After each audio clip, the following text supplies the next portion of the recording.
ആനക്കാരൻ്റെ കണ്ണെന്ന് പറഞ്ഞാൽ ആ കണ്ണിലാണ് ആനയുടെ കളി. ഏത് ആനയുടെ കണ്ണി നോക്കിയിട്ട്? നമ്മുടെ ഒരു കണ്ണും ആനയുടെ ഒരു കണ്ണും കൂടെ എപ്പോഴും ശ്രദ്ധ വേണം. ആ ശ്രദ്ധയില്ലാത്തതിൻ്റെ ഭവിഷ്യത്ത് നമ്മൾ അനുഭവിക്കുന്നുണ്ട് ഇപ്പോഴും ഓരോരുത്തർ. നമ്മൾ ഇതിന് പുറത്തു കൊണ്ടുപോയാൽ എപ്പോഴും ഇതിന്റെ കണ്ണിലാണ്.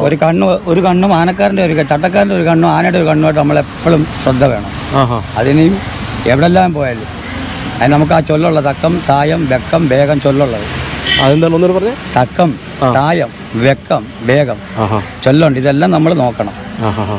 ആനക്കാർക്ക് 6 കണ്ണാണ്, ആനക്കാർക്ക് 2 കണ്ണേ ഉള്ളൂ.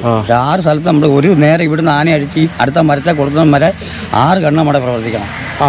6 സ്ഥലം ശ്രദ്ധിക്കണം നമ്മൾ. 6 സ്ഥലം ഉദ്ദേശിക്കുന്നത് പറഞ്ഞാൽ ഇപ്പം അങ്ങോട്ട് പോവാ, കക്കൂസ് ഉണ്ടോ, ടാങ്ക് ഉണ്ടോ, ഒരു പൊട്ടക്കിണറുണ്ടോ, പിന്നെ മേളിൽ കമ്പുണ്ടോ, ലൈനുണ്ടോ, കുളമുണ്ടോ, അങ്ങനെയുള്ള കാര്യങ്ങളൊക്കെ അതെല്ലാം ശ്രദ്ധ വേണം. ശ്രദ്ധയില്ലാത്തതാണ് പല ഭവിഷ്യത്തും സംഭവിക്കുന്നത്. അല്ലാതെ മറ്റുള്ള കുഴപ്പമില്ല. പിന്നെ മനസ്സാണ്.